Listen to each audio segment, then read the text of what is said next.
Bonjour chers étudiants. Donc nous allons continuer la correction des TD avec le TD3 dans lequel vous avez une première partie où on trouve l'activité normale par rapport à 1200 chaises et une deuxième partie de l'énoncé dédiée à la réalisation qui est de 1150 chaises. On vous demande dans un premier temps de calculer, de présenter la fiche du coût standard d'une seule chaise et de comparer entre le coût réel de la production réelle, le coût préétabli de la production réelle et de dégager les écarts entre ces deux coûts. Donc, on commence par la fiche du coût standard. Donc, on va se baser sur l'activité normale que nous avons là. Et on commence par le premier coût, qui est le coût de matière première, qui est de 200 000 dirhams. Donc, on nous dit que la consommation de matières premières, donc le mètre de cube de hêtre, permet la fabrication de 250 chaises et coûte 200 000 dirhams. Donc, l'entreprise débourse 200 000 dirhams de coût de matières premières par rapport à 250 chaises. Donc, pour calculer le coût d'une seule chaise, on va bien évidemment diviser 200 000 par 250. Donc, ça nous donne un coût unitaire de consommation de matières premières qui s'élève à 800 dirhams. La même chose pour les fournitures diverses. Ces fournitures, elles coûtent 75 000 dirhams par série de 100 chaises. Donc, une seule chaise coûte 75 000 dirhams sur 100, donc 750 dirhams. On va passer aux main-d'œuvre directe et indirecte. Le coût de l'heure de main-d'œuvre directe est de 420 dirhams. Et pour pouvoir calculer le coût par rapport à une seule chaise, on va diviser 420 par 1200 chaises. Vous avez remarqué que les heures de main-d'œuvre sont différentes entre le standard qui est de 1500 heures et l'activité réel qui est de 1470 heures. Donc, pour pouvoir ne pas biaiser les résultats et avoir des calculs qui soient justes, donc il faut donc on va calculer le coût par unité d'œuvre et par chaise. Donc, on va diviser 420 qui est le coût d'une seule heure de main d'œuvre par 1200 chaises pour avoir le coût d'une seule heure de main-d'œuvre par chaise qui est de 0,35. La même chose pour les charges indirectes qui s'élèvent à 5 millions et 5 600 000 dirhams, donc 10 600 000 dirhams. Donc, ces coûts-là concernent toute la production, c'est-à-dire que ces coûts-là concernent 1500 heures de main-d'œuvre et 1200 chaises. Et étant donné que nous, on cherche à calculer le coût par heure de main-d'œuvre et le coût par chaise, étant donné que les heures sont différentes entre le réel et le normal et le réel, donc on va diviser 5 600 000 plus 5 millions. Et donc, ça nous donne un coût total de 10 600 000 par 1500, qui est donc le nombre d'heures de main-d'œuvre divisé aussi par le nombre de chaises pour avoir un coût standard unitaire qui s'élève à 5,89. Donc, le coût standard unitaire est de 1556 dirhams,24. Une fois que nous avons calculé le coût standard, nous allons passer à la deuxième question. Donc, on va calculer le coût réel. Donc là, il suffit d'additionner les éléments que nous avons dans l'énoncé. Donc, la consommation de matières premières qui est de 1 090 000 dirhams. Les fournitures diverses qui sont de 840 000 dirhams. Les charges de main-d'œuvre qui sont de 1470 heures à 435. Donc, 1470 fois 435. Les charges indirectes qui sont de 9 500 000 dirhams. Donc, on additionne tous ces éléments et nous avons le coût réel de la production réelle qui s'élève à 1150 chaises et qui est de 1 090 000 plus 840 000 plus 639 450 plus 9 500 000 nous donne un coût réel de la production réelle qui s'élève à 12 69 450 dirhams. Après avoir calculé le coût réel de la production réelle, nous allons passer au calcul du coût préétabli de la production réelle, suivant les éléments que nous avons déjà trouvés dans la question 1.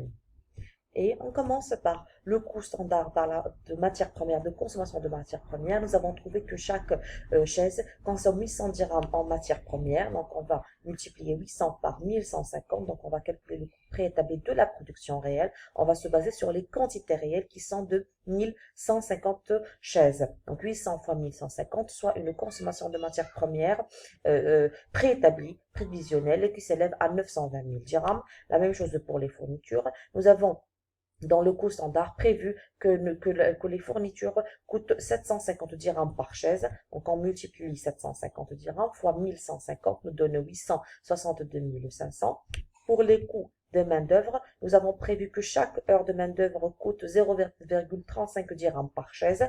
Donc, on multiplie 0,35 fois le nombre de chaises qui est de 1150 fois le nombre d'heures de main-d'œuvre qui est de 1470 heures de main-d'œuvre et nous avons une charge qui s'élève à 591 675 dirhams. Donc, je répète, par rapport au coût de main-d'œuvre directe. Ce coût-là, qui est de 0,35, c'est un coût qui est par heure de main-d'œuvre et par chaise. Pour pouvoir calculer le coût préétabli, donc on va prendre ce coût qui est unitaire, on va le multiplier par le nombre de chaises, bien évidemment, qui est de 1150, et on va aussi le multiplier par le nombre d'heures de main-d'œuvre, comme ce que nous avons dans l'énoncé. On nous dit que les heures de main-d'œuvre s'élèvent à 1470 heures, donc 1470 heures, contrairement à 1500 heures dans l'activité standard. Donc, on va se baser bien évidemment sur les 1470 heures.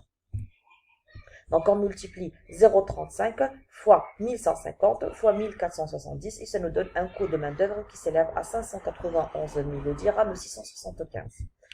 Par la suite, on passe aux charges indirectes, la même chose. Donc, les charges indirectes unitaires, comme ce que nous avons calculé, s'élèvent à 5,89 par chaise et par heure de main-d'œuvre. Donc, pour calculer le coût préétabli de la production réelle globale de 1150, on multiplie 5,89 fois 1150, qui est le nombre de chaises, fois le nombre d'heures de main-d'œuvre, qui est de 1470 heures de main-d'œuvre. Et nous avons un coût de charge indirecte qui s'élève à 9 957 045 dirhams.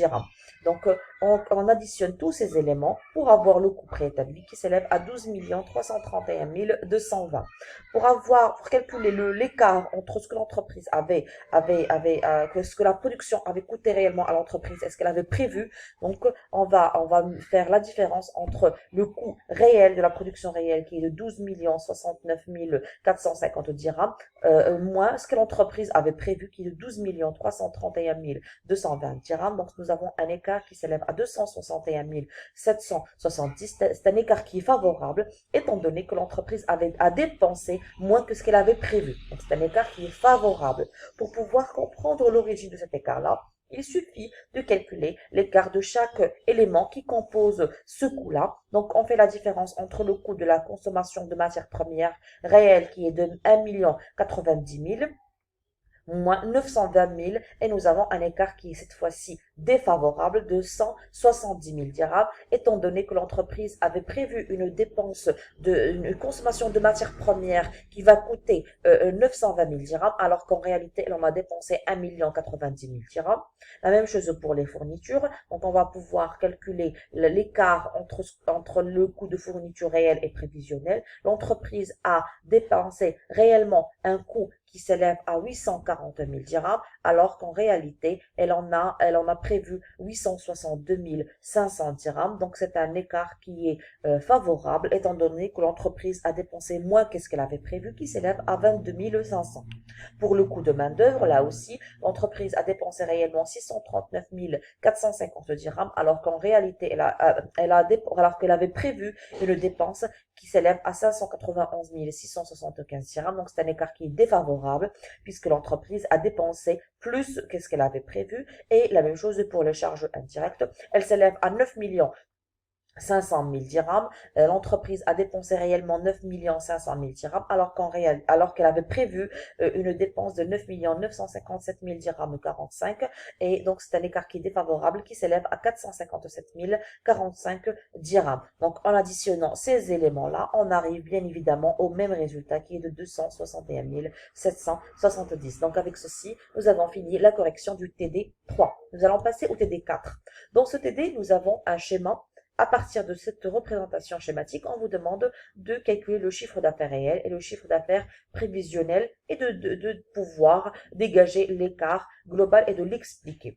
Donc, dans ce schéma, nous avons un prix réel qui est de 45 et un prix prévisionnel qui est de 53 dirhams et des quantités réelles de 19 800 dirhams, des quantités prévisionnelles qui sont de 23 500 dirhams, donc 23 500 unités. Les quantités réelles sont de 19 800 unités, donc ce sont les quantités réelles et les quantités prévisionnelles. Donc, pour pouvoir calculer le chiffre d'affaires réel, il suffit de multiplier le prix réel qui est de 45 fois les quantités réelles qui sont de 19 800 unités. Et pour calculer le chiffre d'affaires prévisionnel, on va multiplier le prix prévisionnel qui est de 53 dirhams fois les quantités prévisionnelles qui sont de 23 500 unités. Une fois que nous avons calculé ces deux chiffres d'affaires, on va pouvoir donc calculer l'écart global. Donc le chiffre d'affaires réel est de 891 000 dirhams. On l'a obtenu en multipliant les quantités réelles fois le prix réel. Et le chiffre d'affaires prévisionnel est de 1 245 500 dirhams. On l'a obtenu en multipliant les quantités prévisionnelles qui sont de 23 500 unités fois le prix prévisionnel qui est de 53 dirhams. Donc ça nous donne un écart global de 354 500 dirhams. L'entreprise a prévu un chiffre d'affaires de 1 245 500 alors qu'on a obtenu un chiffre d'affaires réel de 891 000. Donc c'est un écart qui est défavorable. Pour pouvoir expliquer l'origine de cet écart-là, on va devoir calculer l'écart sur prix et l'écart sur quantité en utilisant les formules de calcul que nous avons déjà vues en cours. Donc, ce sont des formules de calcul qui permettent de comprendre l'écart global que nous avons déjà obtenu. Donc, pour calculer l'écart sur prix, on va faire la différence entre le prix réel qui est de 45 moins le prix prévisionnel qui est de 53 fois les quantités réelles qui sont de 19 800 unités et nous avons un écart sur prix de moins 158 400. L'écart sur quantité, donc l'écart, pour pouvoir expliquer l'écart global, nous avons déduit qu'il y a eu une différence par rapport aux quantités et par rapport au prix. L'entreprise a vendu moins que ce qu'elle avait prévu et l'entreprise a vendu avec un prix qui est moins important que ce qu'elle avait prévu. Donc on va aussi calculer l'écart sur quantité en utilisant la formule de calcul que nous avons déjà fait en cours. La différence entre les quantités réelles et les quantités prévisionnelles fois le prix prévisionnel et nous obtenons un écart sur quantité qui s'élève à moins 196 100, qui est aussi un écart qui est défavorable. Pour pouvoir comprendre l'origine de cet écart global, nous avons dû calculer l'écart sur prix et l'écart sur quantité et nous trouvons bien évidemment que moins 158 400 plus moins 196 100 nous donne l'écart global que nous avons déjà calculé qui est de moins 354 500. Nous allons passer à la correction du dernier TD. Donc là, nous avons un standard par rapport à des tablettes de 1800 tablettes qui représentent ces éléments-là et des réalisations qui sont de 2000 tablettes. On vous demande, comme ce que nous avons vu, de calculer, de présenter la fiche de coût standard d'une tablette et de présenter une comparaison entre le coût réel de la production réelle et le coût prévisionnel de la production réelle et de dégager les écarts entre les deux. C'est ce que nous allons voir dans la vidéo qui va suivre.